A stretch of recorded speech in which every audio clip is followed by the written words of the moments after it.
A billionaire's perfect life crumbles when his fiancée's cruel words reveal a devastating truth about his missing mother.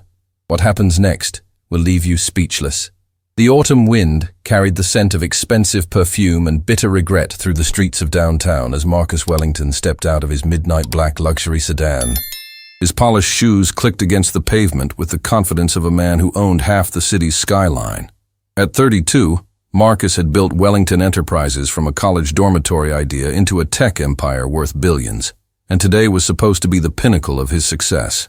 "Marcus, darling, must we really walk through this dreadful area?" Victoria Ashford's voice dripped with disdain as she emerged from the passenger side, her designer heels struggling against the uneven sidewalk. Her perfectly manicured fingers clutched a small purse that cost more than most people's monthly salary. "The charity gala venue has valet parking. We could have used the main entrance." Marcus adjusted his tie, a nervous habit he'd developed since childhood. "The foundation specifically requested we see their outreach program firsthand, Victoria. It's important for the donation ceremony tonight. Wellington Enterprises is pledging $50 million to their homeless initiative." Victoria's laugh was sharp, cutting through the evening air like shattered crystal. "How wonderfully philanthropic of you. Though I hardly see why we need to mingle with these people before the actual event." As they walked toward the Hope Foundation's community center, Marcus couldn't shake the feeling that something momentous was about to happen.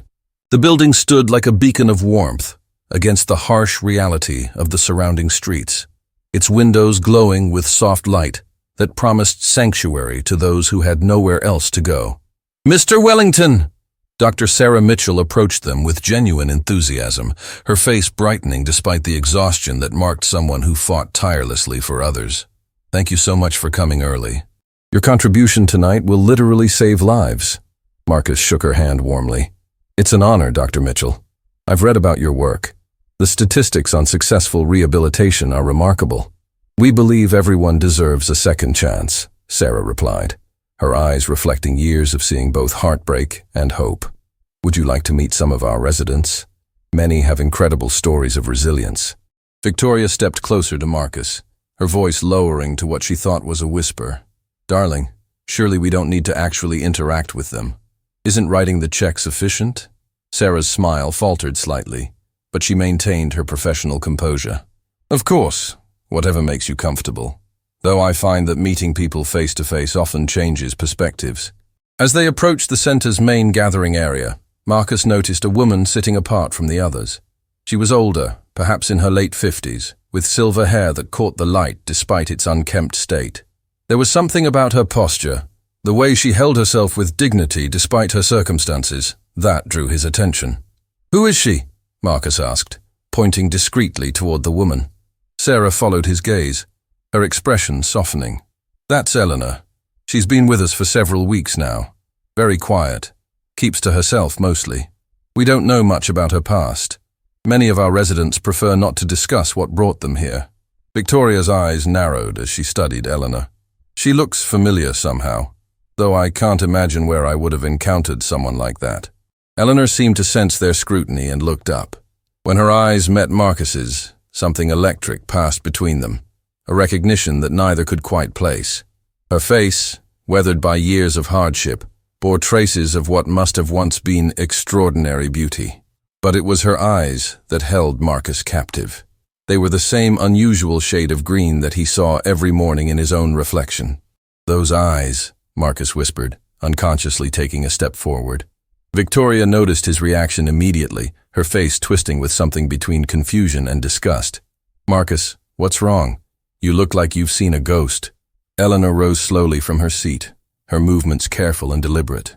As she stood, Marcus could see that despite her circumstances, she carried herself with an innate grace that no amount of hardship could completely erase. She began walking toward them, her gaze never leaving Marcus's face. "Excuse me." Eleanor's voice was soft but clear, carrying an accent that spoke of education and refinement buried beneath years of pain. "I couldn't help but notice. You have very distinctive eyes." Marcus felt his heart racing, though he couldn't understand why. "My mother always said they were unusual. She had the same color." Eleanor's composure cracked for just a moment, a flicker of something desperate and hopeful crossing her features. "Your mother, What was her name? Catherine. Marcus replied automatically, then paused. Catherine Wellington. Though she disappeared when I was 5, my father always said she left us. The silence that followed was deafening. Eleanor's hand flew to her chest as if she'd been struck, and tears began streaming down her cheeks. Victoria watched this exchange with growing irritation and suspicion. "This is ridiculous," Victoria snapped, her voice sharp enough to cut glass. "Marcus, we don't have time for sob stories from random strangers. The gala starts soon, and you need to prepare your speech." But Marcus couldn't look away from Eleanor, who was now trembling visibly. "Ma'am, are you all right? You seem upset." Eleanor opened her mouth to speak, but before she could utter a word, Victoria stepped forward with the cruelty that only came from a life of privilege unchecked by empathy. "Honestly, Marcus, can't you see what this is? She's obviously trying to manipulate you because she knows you're wealthy.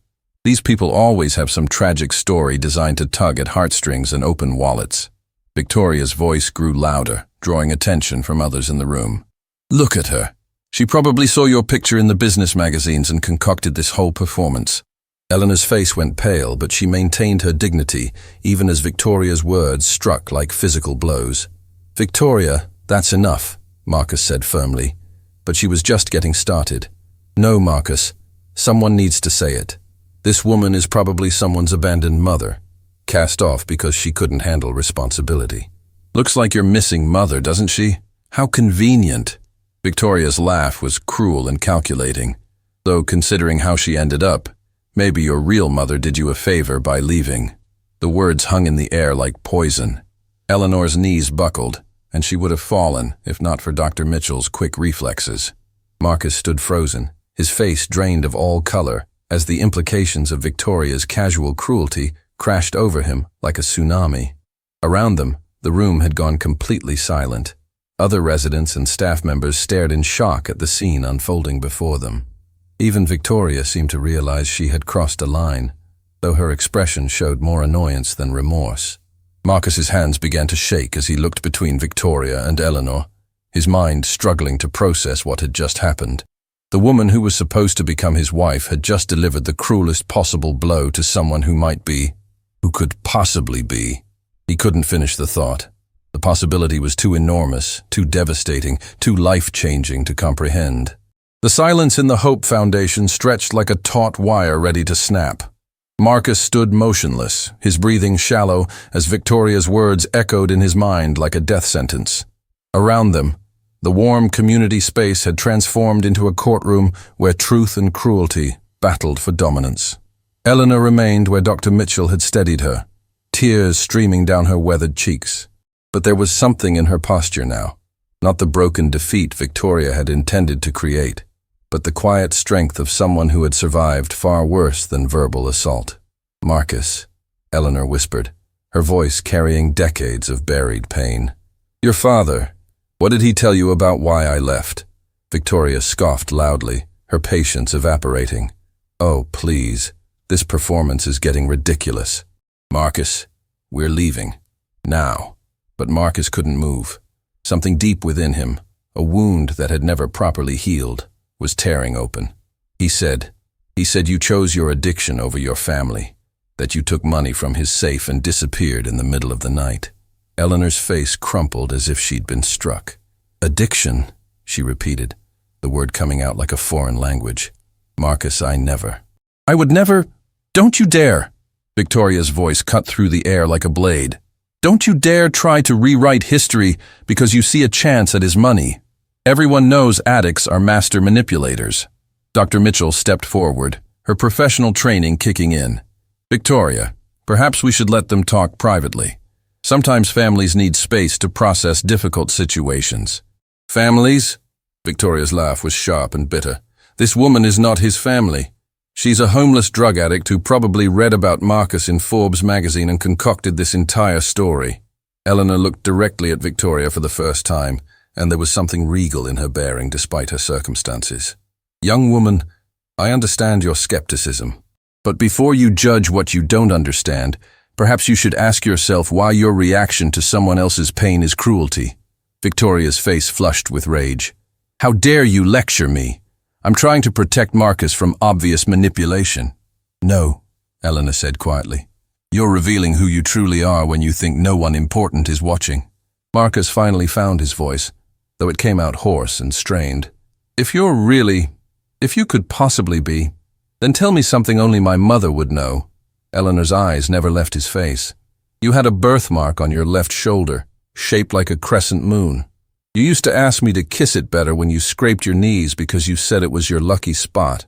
Marcus's hand instinctively moved to his left shoulder, hidden beneath his expensive shirt. The birthmark was still there, faded, but unmistakable. He'd never told anyone about his childhood belief that it was lucky. That proves nothing, Victoria snapped, though her voice carried less certainty now. She could have gotten that information anywhere. You were terrified of thunderstorms, Eleanor continued, her voice growing stronger with each memory. But you loved the rain afterward, because you said it made the world smell like new beginnings.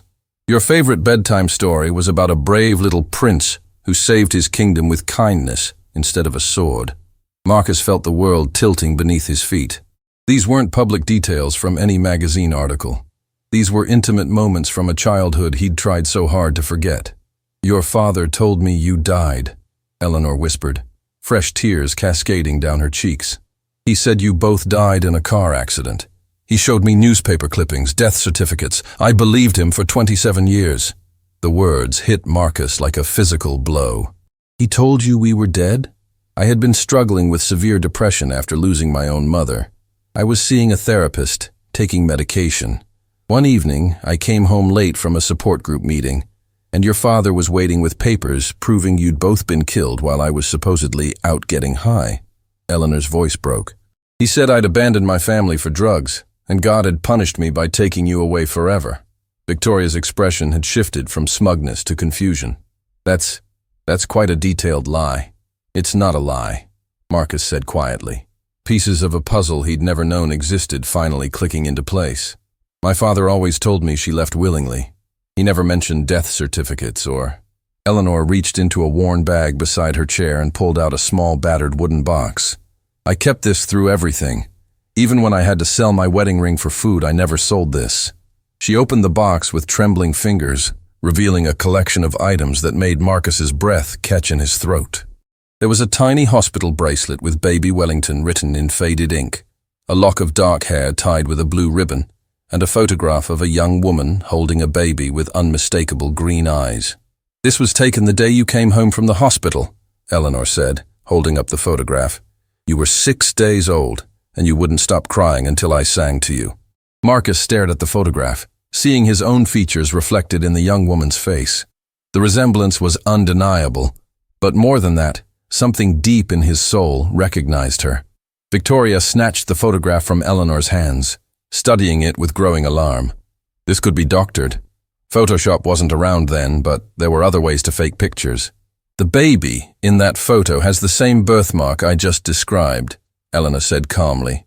And if you look closely at the hospital bracelet, you'll see it matches the one in Marcus's baby book, assuming your father kept it. Marcus's mind was reeling. Why didn't you look for me?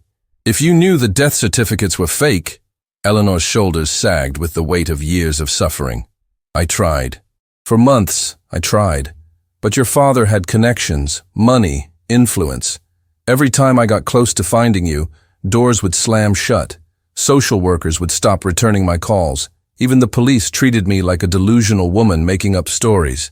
And then? Marcus prompted, though part of him dreaded the answer. Then I started living on the streets. Depression became my constant companion.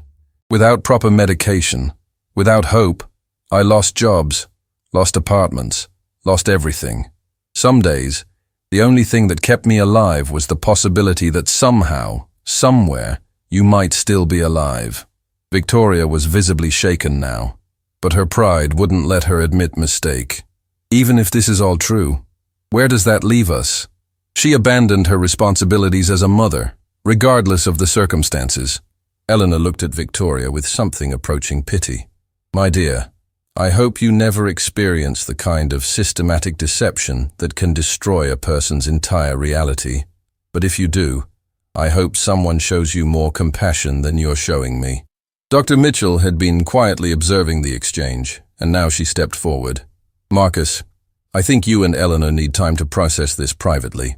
Victoria, perhaps you'd like to wait in my office. Absolutely not, Victoria declared. I'm not leaving Marcus alone with this woman and her convenient sob story. Then perhaps, Dr. Mitchell suggested gently, you could step outside for some fresh air while they talk? Marcus looked at Victoria with new eyes, seeing clearly for the first time the person he'd planned to marry. Her first instinct when confronted with human suffering wasn't compassion or curiosity. It was contempt and suspicion. Victoria, he said quietly, I need a few minutes alone with her. Marcus, no. This is emotional manipulation at its finest. Can't you see what she's doing? What I see, Marcus replied, his voice growing stronger, is a woman who's been carrying unspeakable pain for nearly 3 decades. And I see my fiancée responding to that pain with cruelty. Victoria's face hardened. Your fiancé is trying to protect you from making a catastrophic mistake based on emotions. Eleanor stood slowly, her dignity intact despite everything. Marcus, your young woman is right about one thing. You shouldn't make any decisions based on emotions alone, but you should make them based on truth. She reached into her bag again and pulled out a folded piece of paper, yellowed with age. This is the letter I wrote to you on your 5th birthday, the day your father told me you were dead. I've carried it ever since, hoping that somehow, someday, I might get to give it to you. Marcus took the letter with shaking hands, seeing his name written in careful script across the front. As he unfolded it, he could see tear stains on the paper, evidence of a mother's broken heart preserved across the years. The first line made his knees weak. My darling boy, if you're reading this, then miracles are real, and love really can survive anything. Victoria watched Marcus's face transform as he read, and for the first time since entering the foundation, she looked genuinely afraid. Marcus's hands trembled as he held the yellowed letter, the weight of 27 years of lies pressing down on his shoulders like a physical burden. The Foundation's community room had become a sacred space where truth was finally being unearthed from beneath decades of deception. Victoria stood beside him, her face a mask of barely controlled panic as she watched her carefully constructed world begin to crumble. My darling boy, Marcus read aloud, his voice cracking with emotion. If you're reading this, then miracles are real, and love really can survive anything. Today you would have been 5 years old, and I should have been helping you blow out candles on a birthday cake shaped like the rocket ship you always dreamed of building. Eleanor's breath caught as she heard her own words from so long ago, words written in the depths of grief when she believed her son was lost forever. Marcus continued reading, each word hitting him like a revelation. I want you to know that not a single day has passed without me thinking of you. Your father showed me the newspaper clipping about the accident, and I know I wasn't there to protect you because of my own struggles.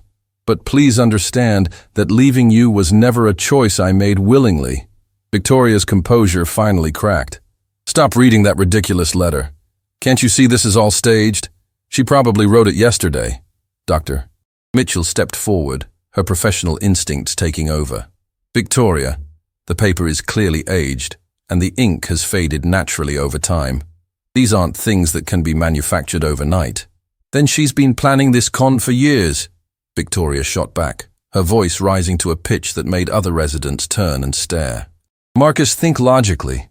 What are the odds that your supposedly dead mother just happens to be at the exact charity you're visiting today?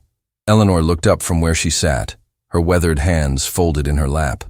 The odds are exactly what they appear to be, dear. I've been coming to Hope Foundation support groups for weeks. Dr. Mitchell can verify that. That's correct, Dr. Mitchell confirmed. Eleanor has been attending our trauma recovery sessions regularly. She never mentioned having a son, let alone a wealthy son. Marcus looked up from the letter, his eyes red with unshed tears. There's more.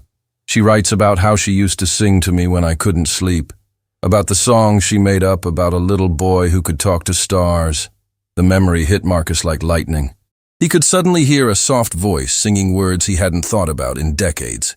Little star boy, dream so high, reach up to the midnight sky. How could you possibly know that song? Marcus whispered, the letter falling from his hands. Eleanor's voice was barely audible as she began to sing. Little star boy, don't you cry, Mama's love will never die, even when the world seems dark. You'll always have my heart. Marcus collapsed into a nearby chair, overwhelmed by the flood of memories cascading through his mind. The song, the bedtime stories, the way she used to trace constellations on his bedroom ceiling with a flashlight. How had he forgotten so much? Victoria watched this emotional reunion with growing desperation. Her Instagram perfect life, her upcoming society wedding, her carefully cultivated image as the billionaire's beloved fiancée. Everything was disintegrating before her eyes. "This is insane," she declared, pulling out her phone. "I'm calling your father. Richard will straighten this out immediately." "Don't," Marcus said sharply, looking up at her with new understanding. "Don't call him yet." "Why not? He'll tell you the truth about this woman's past, about why she really left." Eleanor stood slowly, her frail frame somehow commanding attention from everyone in the room. "Because, my dear, your Marcus is beginning to realize that the truth he was told his entire life might not be truth at all." "Doctor?" Mitchell approached Marcus carefully. "I think it might be helpful if we moved this conversation somewhere more private. My office has comfortable seating and some privacy." As they prepared to move, Victoria made one last desperate attempt to regain control. "Marcus, I forbid you to continue this charade. As your future wife, I'm telling you to walk away from this obvious manipulation right now." The word forbid hung in the air like a slap. Marcus looked at Victoria as if seeing her clearly for the first time. "You forbid me?" "Yes, I do. This is beneath you, beneath us. Our wedding is scheduled for next month. The invitations have been sent to the most important people in the city. I won't let some homeless woman's sob story destroy everything we've built." Eleanor's eyes flashed with something that might have been anger, but when she spoke, her voice remained calm. "Victoria, love isn't something that can be forbidden or controlled. It's something that either exists or doesn't. Don't lecture me about love, lady. You don't even know what it means to fight for your family." "I fought for my family every day for 27 years, Eleanor replied quietly. "I just didn't know they were still alive to fight for." Marcus stood up, his decision crystallizing with each passing moment. "Victoria, we're going to Dr. Mitchell's office. Eleanor deserves to tell her story without being attacked." "If you walk away with her right now, I'm leaving," Victoria threatened, her voice carrying the tone of someone who had always gotten her way through ultimatums. "I'll take my car and go home, and when you come to your senses, don't expect me to be waiting." Marcus looked at her for a long moment, seeing not the beautiful socialite he'd fallen in love with, but a person whose first instinct was to hurt others when she felt threatened. "Then leave," he said quietly. Victoria's face went white with shock. "What did you say?" "I said leave." "If your response to meeting someone who might be my mother is to threaten and insult her, then maybe we need to reconsider our entire relationship." The silence that followed was deafening. Victoria stood frozen, clearly having expected Marcus to back down as he always had before. "You're choosing her over me?" Victoria's voice was barely a whisper, but it carried the venom of someone who couldn't comprehend not being the center of attention. "I'm choosing truth over cruelty," Marcus replied. "I'm choosing compassion over callousness. And I'm choosing to hear my mother's story without someone attacking her for having survived trauma." Victoria's mask finally slipped completely, revealing the entitled rage beneath her polished exterior. "Fine, but don't come crawling back to me when you realize this pathetic woman is playing you for your money. And don't expect me to keep quiet about this humiliation. Everyone will know how Marcus Wellington was fooled by a street con artist." Eleanor spoke up softly. "Victoria, if exposing someone's search for their lost family is what you consider humiliation, then perhaps you should examine what you find shameful about love." Victoria turned on her heel and stormed toward the exit, but at the door she spun around one last time. "You'll regret this, Marcus. Both of you will regret this." After she left, the room seemed to exhale collectively. "Doctor," Mitchell broke the silence first. "Well, that was illuminating. Shall we head to my office where you can talk properly?" As they walked down the hallway, Eleanor spoke quietly to Marcus. "I'm sorry that my presence has caused problems between you and your intended bride." Marcus shook his head. "You didn't cause anything. You just revealed something that was already there." When they reached Dr. Mitchell's office, Marcus turned to Eleanor with questions burning in his eyes. "I need to know everything. What really happened the night you disappeared?" Eleanor settled into her chair, preparing to tell a story she had carried alone for nearly 3 decades. It began with a phone call that changed everything. Your father told me he had found evidence of my infidelity and that he was filing for custody. But the evidence was fabricated, and the custody battle was a trap. Marcus leaned forward, his world continuing to shift on its axis. What kind of trap? The kind designed to break a person's spirit completely, Eleanor replied, her voice steady despite the pain of remembering. Your father was much more calculating than I ever realized. The revelations were just beginning, and Marcus sensed that everything he thought he knew about his life was about to be rewritten. Dr. Mitchell's office felt like a sanctuary compared to the charged atmosphere they had just left behind. The walls were lined with certificates and photographs of successful rehabilitation stories, testament to the hope that flourished even in the darkest circumstances. Marcus sat across from Eleanor, studying her face for traces of the mother he had lost so young, while Dr. Mitchell quietly prepared tea, understanding that some conversations required the comfort of ritual. The night I supposedly disappeared, Eleanor began, her voice steady despite the tremor in her hands, started like any other evening. I had been attending therapy sessions for my depression, something your father initially supported. But that night, when I returned from my support group, the house was different, cold. Your father was waiting in the living room with a man I'd never seen before. Marcus leaned forward, every instinct telling him that what he was about to hear would shatter the foundation of everything he believed about his childhood. The man introduced himself as a private investigator. He had photographs, Marcus. Pictures of me supposedly meeting with another man, entering hotels, engaging in what appeared to be an affair. Eleanor's voice grew stronger as she spoke, as if finally sharing the truth was lifting a weight she had carried for decades. But you weren't having an affair, Marcus said, though it came out as more of a question than a statement. The photographs were real, but the context was fabricated. The man in the pictures was Dr. Harrison, my therapist. The hotels were actually medical buildings where his practice was located. But your father had hired someone to capture images that could be interpreted as evidence of infidelity. Dr. E.T. Mitchell set down the tea service, her professional experience having exposed her to similar stories of manipulation and control. Gaslighting through fabricated evidence is more common than people realize. It's a systematic way to undermine someone's credibility and mental stability.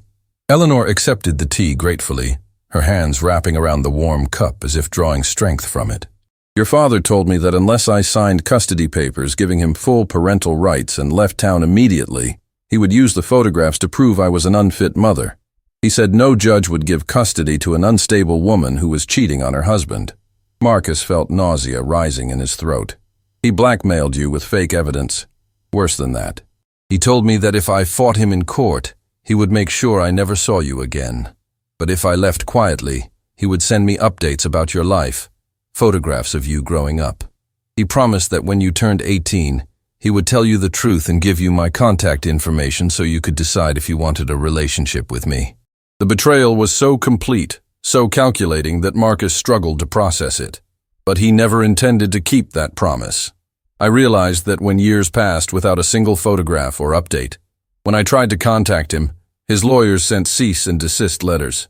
When I hired my own attorney, I was told that I had no legal rights because I had voluntarily terminated my parental responsibilities. Eleanor set down her teacup, and Marcus noticed her hands had stopped shaking. Speaking the truth seemed to be giving her strength. Then came the cruelest part of his plan. After I had been living on the streets for several years, struggling with depression and homelessness, I received a manila envelope with no return address. Inside were newspaper clippings about a car accident that had supposedly killed you and your father. Marcus's breath caught, but the accident never happened. The newspapers were real publications, but the articles were forgeries inserted into legitimate copies. Someone had gone to extraordinary lengths to create convincing evidence of your deaths. I carried those clippings with me for years, visiting what I thought were your graves, talking to headstones that marked empty plots. Dr. Mitchell had been quietly taking notes, and now she spoke up. Eleanor, do you still have those newspaper clippings? I lost them years ago when my belongings were stolen, but I remember every word. The article said you were both killed instantly when your car hit black ice on the highway coming back from a business trip to Chicago. Marcus's face had gone pale. I've never been to Chicago with my father, and he's still alive, obviously. Which means someone manufactured not just the articles, but an entire narrative designed to make me believe you were both gone forever. Eleanor's voice carried a mixture of pain and amazement at the elaborate deception. Your father wanted to ensure that even if I somehow found the strength to search for you, I would be looking for a dead child. The room fell silent as the full scope of Richard Wellington's manipulation became clear. This wasn't just a custody dispute or a messy divorce. It was a calculated psychological campaign designed to destroy a mother's connection to her child completely.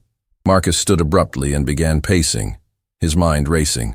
All these years, he told me you chose drugs over your family. He said you stole money and ran away with some man you met in a bar. I never used drugs, Marcus. My only addiction was to antidepressants prescribed by my doctor, and even those I took exactly as directed. Eleanor's voice carried the weariness of someone who had defended their truth against lies for decades. And I never stole anything. On the night I left, I took only the clothes I was wearing, and the few personal items your father allowed me to pack. Dr. Mitchell leaned forward in her chair. Eleanor, did you ever try to expose what your husband had done? Who would have believed me? A homeless woman with a history of mental health treatment claiming that a wealthy, respected businessman had fabricated evidence and fake newspaper articles? Even I wondered sometimes if my depression was making me paranoid, if I was creating elaborate conspiracy theories to explain why my life had fallen apart. Marcus stopped pacing and turned to face her. But you knew the truth. Deep down, yes. But doubt is a poison, Marcus. When everyone around you tells you that your memories are wrong, that your version of events is impossible, you start to question your own sanity. The weight of Eleanor's words settled over the room like a heavy blanket. Marcus realized that his father hadn't just separated him from his mother. He had spent decades ensuring that if they ever found each other, Eleanor would be too broken and discredited to be believed. There's something else, Eleanor said quietly. Something I discovered much later that made everything even more heartbreaking. Marcus braced himself for another revelation, though he wasn't sure how much more his mind could process. Years after the supposed accident, I learned that your father had remarried, a woman named Patricia, who already had children from a previous marriage. I realized that he hadn't just wanted custody of you. He had wanted to erase me completely so he could create a new family without the inconvenience of a former wife who might have opinions about how you were raised. The final piece of the puzzle clicked into place for Marcus. Patricia, his stepmother, who had always been kind but distant. The woman his father claimed to have married several years after his mother's abandonment, but who now appeared to have been in the picture much earlier than he'd been told. She was there all along, wasn't she? Marcus asked, though he already knew the answer. I believe so. The private investigator, the fake evidence, the elaborate plan. It all makes sense if your father was already involved with someone else and needed to remove me from the picture without looking like the unfaithful spouse himself. Marcus sank back into his chair, overwhelmed by the systematic nature of the deception that had shaped his entire life. 32 years of lies. But 32 years during which you grew into an extraordinary man, Eleanor said softly. I've read about your achievements, your company, your philanthropy. Despite everything that was taken from both of us, you became someone I'm incredibly proud to call my son. For the first time since the revelations began, Marcus smiled through his tears. I want to know everything about you. The real you, not the version my father created. I want to know about your childhood, your dreams, what you were like before all of this happened. Eleanor's face brightened for the first time that evening. I would love nothing more than to tell you those stories. But first, we need to decide what we're going to do about your father. The question hung in the air between them, heavy with the weight of justice delayed but not denied. The silence in Dr. Mitchell's office stretched between Marcus and Eleanor like a bridge waiting to be crossed. Outside, the city continued its relentless pace. But inside this small sanctuary, time seemed suspended as a son and mother began to navigate the wreckage of more than 2 decades of enforced separation. Marcus reached for his phone, his hands steady despite the emotional earthquake that had just reshaped his understanding of everything. I need to hear his voice when I ask him about this. I need to see if he'll continue lying even when confronted with the truth. Eleanor placed a gentle hand on his arm. Marcus, be careful. Your father is a master manipulator. He's had over 20 years to perfect his version of events, and he's never expected to be challenged. Dr. Mitchell leaned forward in her chair. Before you make that call, perhaps we should discuss what you hope to accomplish. Confronting someone who has orchestrated this level of deception requires strategy. I want answers, Marcus said, his voice carrying a steel that hadn't been there hours earlier. I want to know why he felt entitled to destroy both our lives for his own convenience. Eleanor's weathered face showed concern mixed with pride as she watched her son grapple with these revelations. There's something else you should know before you speak with him. Something I discovered years later that might explain his motivation. Marcus looked up from his phone, sensing another piece of the puzzle was about to fall into place. Your father's business empire wasn't as stable as he presented it to be when we were married. He was facing potential bankruptcy, lawsuits from investors, and the possibility of criminal charges for some questionable financial dealings. Dr. Mitchell raised an eyebrow. Are you suggesting that removing you from the picture was somehow connected to his business problems? My family had money, Marcus. Not billionaire money like you've earned, but substantial wealth. When your father married me, part of our prenuptial agreement included provisions that would protect both of us financially if anything happened to our marriage. Marcus felt a chill run down his spine. What kind of provisions? If he divorced me or if I left voluntarily, I would receive a settlement, but nothing compared to what I would inherit if something happened to him while we were married. However, if I abandoned my family due to mental illness or infidelity, I would forfeit all financial claims. The room went quiet as the implications became clear. Richard Wellington hadn't just wanted to remarry. He had needed to eliminate Eleanor's claim to any assets while positioning himself as the wronged party. So by making you appear to be an unfit mother who abandoned her family, Marcus said slowly, he protected his financial interests while gaining full control over me and any future inheritance. Eleanor nodded sadly.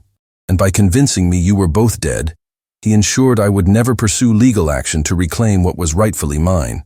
Dead people don't need financial support from their wives. Marcus stood abruptly, his anger finally breaking through the shock. He stole your life, stole our relationship, and profited from it financially. This wasn't just cruelty, it was calculated theft, which is why, Dr. Mitchell interjected, any confrontation needs to be carefully planned. If he's capable of this level of deception and manipulation, he's certainly capable of trying to discredit Eleanor now, or finding ways to retaliate. Eleanor reached into her worn bag and pulled out another document Marcus hadn't seen before. There's one more thing. I kept copies of everything. The original prenuptial agreement, bank statements showing my family's assets, and documentation of the therapy I was receiving. Marcus took the papers with trembling hands. You've had these all along? I hid them in a safety deposit box years ago, using what little money I could save. I always hoped that someday, somehow, I might need them to prove my side of the story. As Marcus reviewed the documents, his phone began ringing. The caller ID showed Richard Wellington. His father was calling him. It's him, Marcus said, his voice tight with tension. Don't answer it yet, Eleanor urged. Victoria probably called him after she left. He's going to try to control the narrative before you can process what you've learned. The phone stopped ringing, then immediately started again.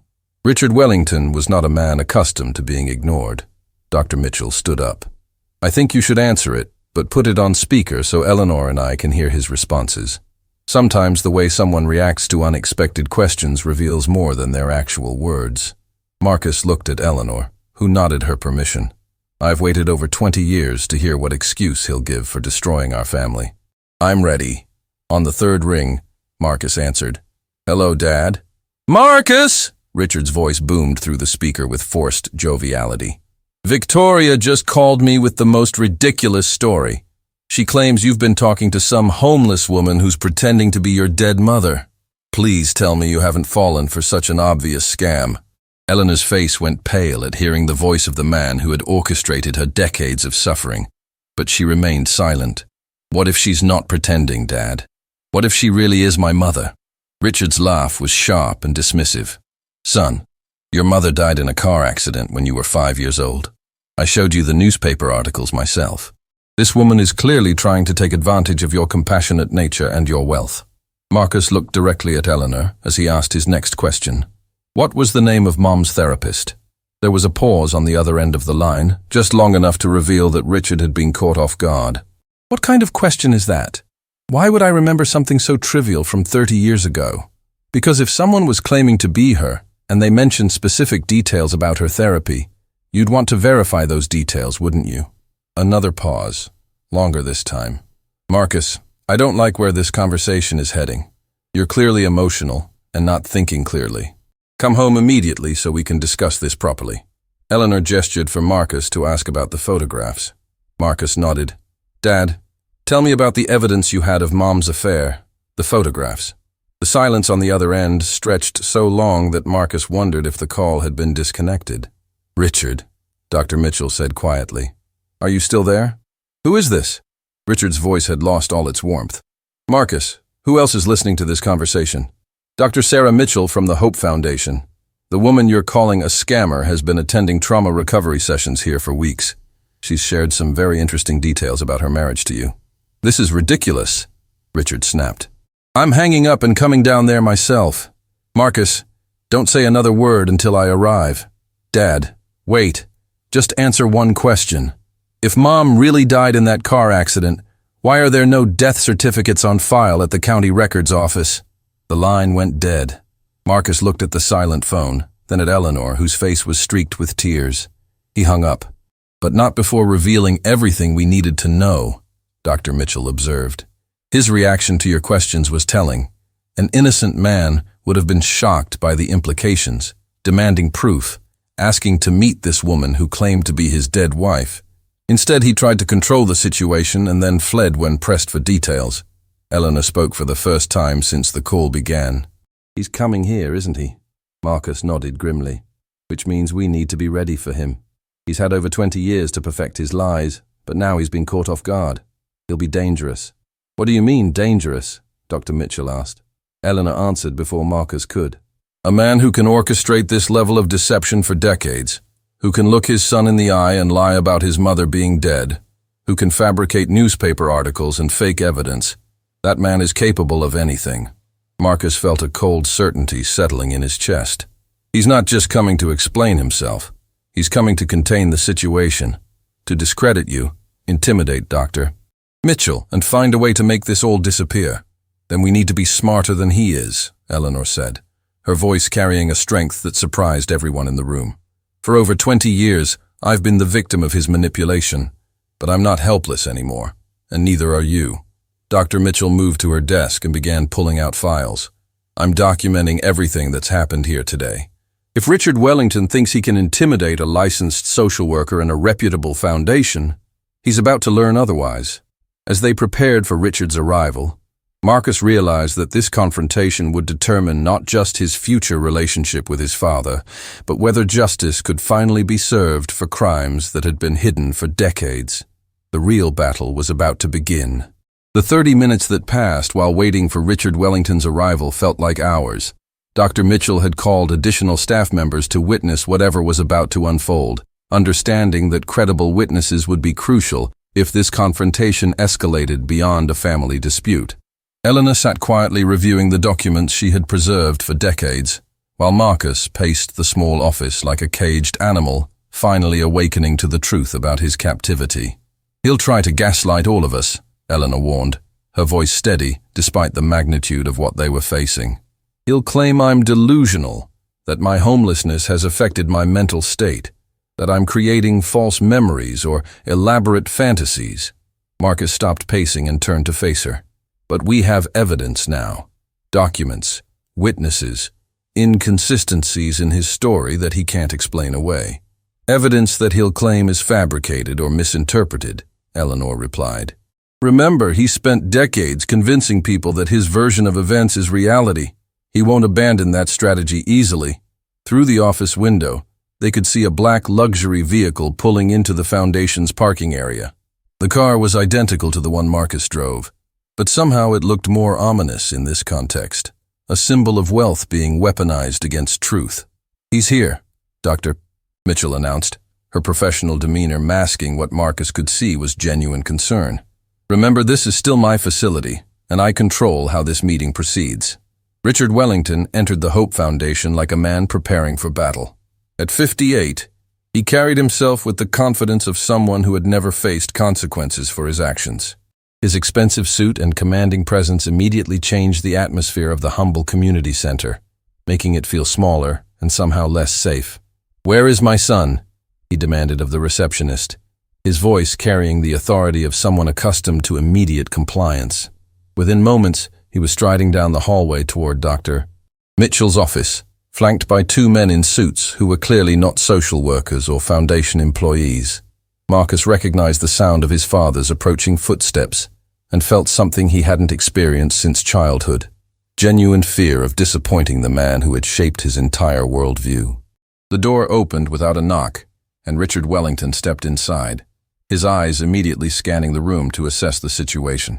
When his gaze landed on Eleanor, Marcus watched his father's face carefully, looking for any sign of recognition or guilt. Instead, Richard's expression showed only calculated dismissal. "So you're the woman who's been filling my son's head with delusions about being his dead mother?" Eleanor met his gaze without flinching. "Hello, Richard. You look exactly the same. Success apparently agrees with you." "I'm sorry. Do we know each other?" Richard's tone was perfectly controlled, but Marcus noticed a slight tightening around his eyes. "We were married for 6 years. I gave birth to your son.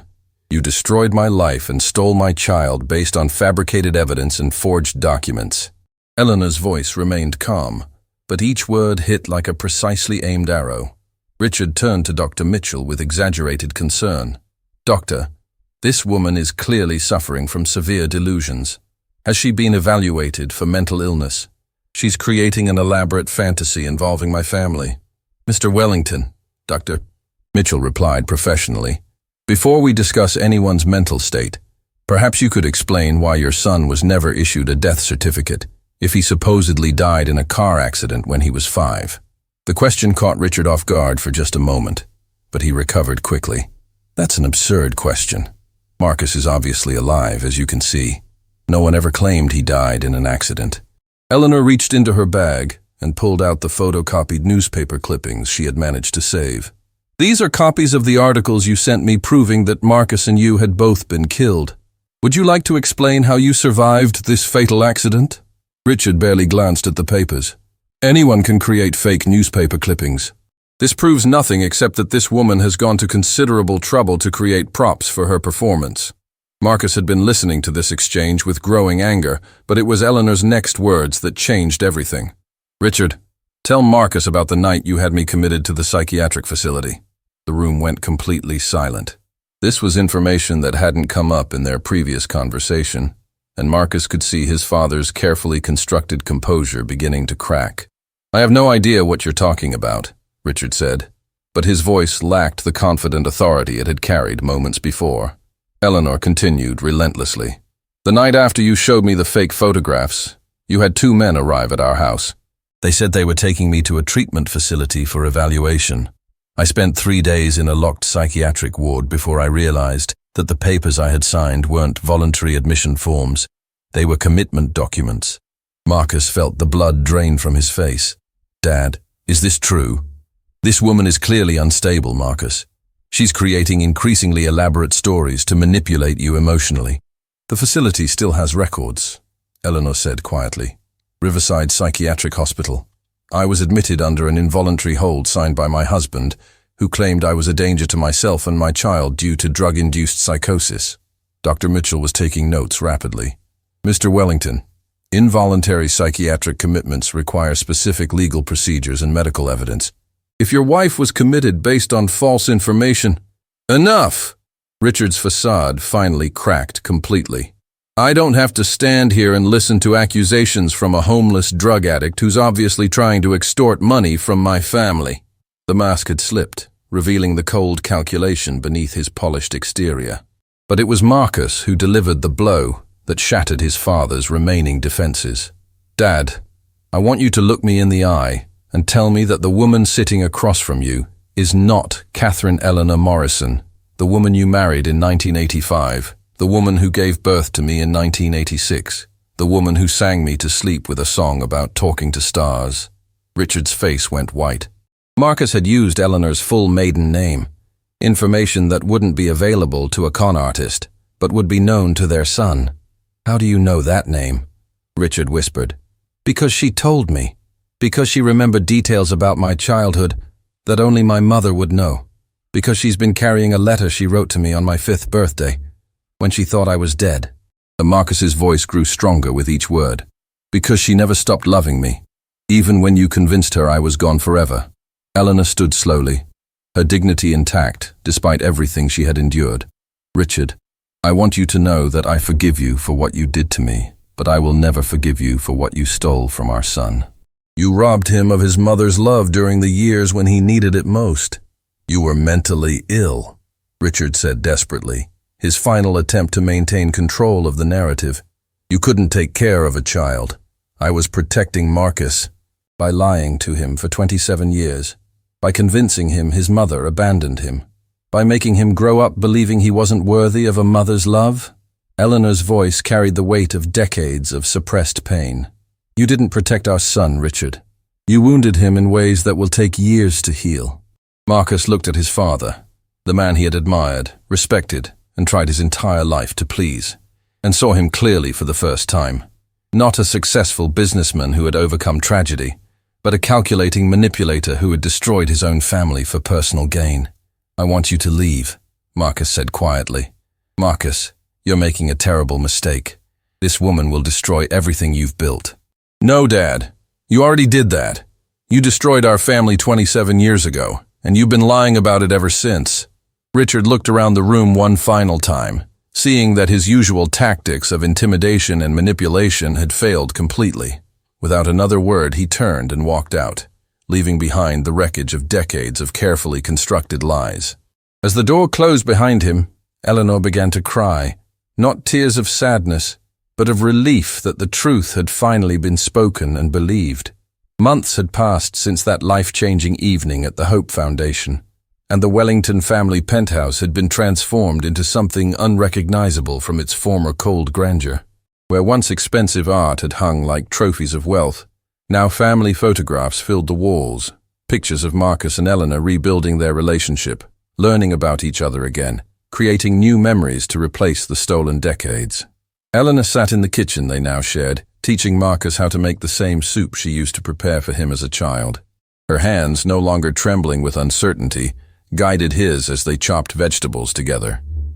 The woman who had spent years invisible on the streets now wore comfortable clothes and had regained the healthy glow that proper nutrition and love could restore. Tell me again about the day I first walked, Marcus said, savoring these recovered pieces of his history. Eleanor smiled, her eyes bright with the joy of finally being able to share these treasures. You were 9 months old and you pulled yourself up using the coffee table. But instead of taking a step toward me, you walked straight to the bookshelf because you saw a picture book with a rocket ship on the cover. The legal proceedings against Richard had concluded weeks earlier. The evidence Eleanor had preserved, combined with testimony from medical professionals and investigators, had resulted in charges of fraud, falsification of documents, and unlawful commitment. But for Marcus, the greatest justice wasn't found in courtrooms. It was found in the daily miracle of having his mother back. Dr. Mitchell visited regularly, documenting their reunion as a case study in resilience and healing. The Hope Foundation had received the largest donation in its history. Not the $50 million originally pledged, but $200 million, enough to expand their services to 5 new cities. Victoria's threats of social humiliation had materialized exactly as promised, but the scandal had backfired spectacularly. Instead of damaging Marcus's reputation, the story of a billionaire's reunion with his homeless mother had captured hearts worldwide. Major news networks featured their story as an example of love surviving impossible circumstances, and Eleanor had become an advocate for families separated by manipulation and abuse. Marcus, Eleanor said softly, setting down her soup spoon, I need to tell you something important. He looked up from the cutting board, noting the serious tone in her voice. I want you to know that these months with you have been worth every year of suffering I endured. If I had to live through all of that pain again to reach this moment, I would do it gladly. Marcus set down his knife and embraced his mother, this remarkable woman who had survived systematic destruction and emerged with her capacity for love intact. I have something for you too, he said, reaching into his jacket pocket. I've been carrying this around.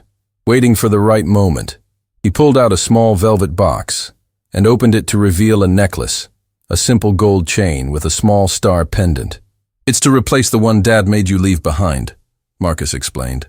"Because you taught me that even when everything seems dark, love really can guide us home." Eleanor's eyes filled with tears as Marcus fastened the necklace around her neck. "My little star boy," she whispered, using the nickname from his childhood song. "Not so little anymore," Marcus laughed, "but always yours." As they finished preparing dinner together, Eleanor looked around the kitchen that had become the heart of their renewed family. "You know what the most beautiful part of all this is?" "What's that?" "We didn't just survive what was done to us. We chose to let it make us more compassionate, more grateful, more determined to help others who are facing impossible circumstances." Marcus nodded, thinking of the dozens of families the foundation was now helping to reunite, the homeless shelters they were funding, the legal aid programs they had established for victims of manipulation and abuse. "Victoria was wrong about one thing," Eleanor continued with a gentle smile. "She said I looked like your missing mother, but I was never missing, Marcus. I was just lost for a while. And love always finds a way home."